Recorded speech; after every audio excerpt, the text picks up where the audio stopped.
Stress is a legitimate, crazy, negative influence on our life. And I can't tell you how many times I've heard this stress is killing me.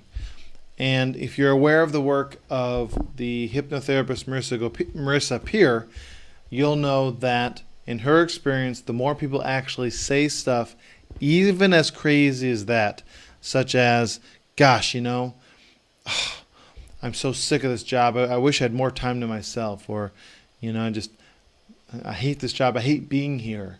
And your body will actually create sickness in your body such that you'll actually experience you not being at work. So, hi, my name is John Ruman. I'm an international business coach, consultant, and corporate trainer. And today I'm going to talk about one of the major components of life, but it doesn't have to have quite the level of significance it does for most people, and that is stress. So the challenge is most people live life reactively. They do not proactively do things that will help them be in a better mental state.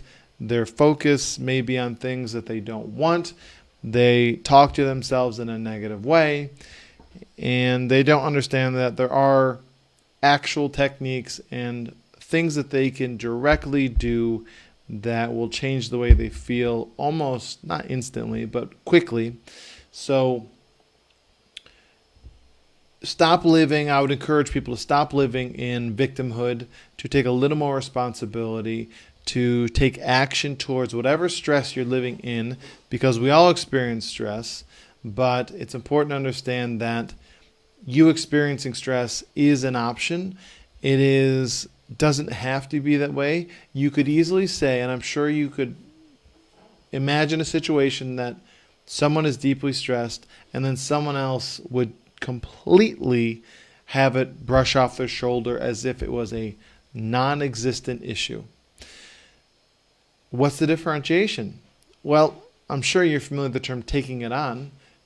We could say the person who is experiencing that stress is taking it on. We could also say that they are giving it the focus to have it impact them. So part of this is just where the mind is focused. Also, it can be a buildup. Stress is kind of like a steam in a container. Pressure builds, and then it blows its top. So that could be another factor. There's many factors when it comes to stress becoming this bad. What also happens is people don't sleep well. Not sleeping well releases more cortisol, the stress hormone, and you actually create this continuous loop. So the challenge is, how do I stop the loop? And there are a couple ways of doing that. One is to actually separate yourself from the situation so you do not feel what is actually, in other words, you'll feel it, but the impact would be less. So an analogy of this would be taking a breather, right? Something happens, people freak out, they get angry, whatever.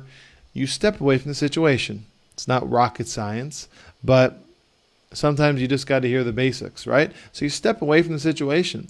If someone's upsetting you, say, okay, I totally understand. And before you react, in the moment that you're about to react, it's best to step away, breathe, move on.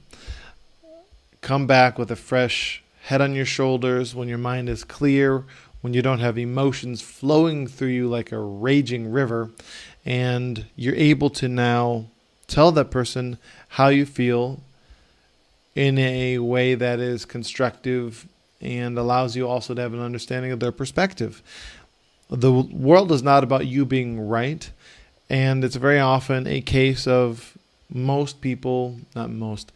situations where both parties actually have they're not going to be moved. So the point is not to move them. The point is to understand them. So there's a lack of understanding a lot in the world. But if you can find ways to mitigate the stress impact and come with a clear head, you're a lot better off. So the workshop I'm having on this Sunday is actually going into the 2 techniques you can use that will I'll tell you how they'll directly impact in a positive way. One will put you in kind of a chill out mode for probably an hour or two.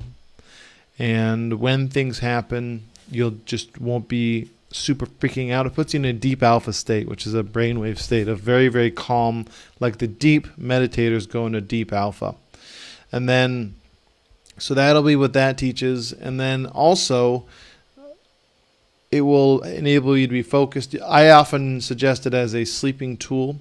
So that's one technique. And then the second technique will put your body into what's called a state of coherence, which is, in medical terms, the rest and digest state, which basically means your body's calm and you actually feel a deep sense of love and appreciation for those who you encounter. So that's the second technique I'll be discussing. So if you have an interest and you feel a large amount of stress, please share this also with friends, because friends are often needing help. So send them my way. Send them to my workshops that deal with stress.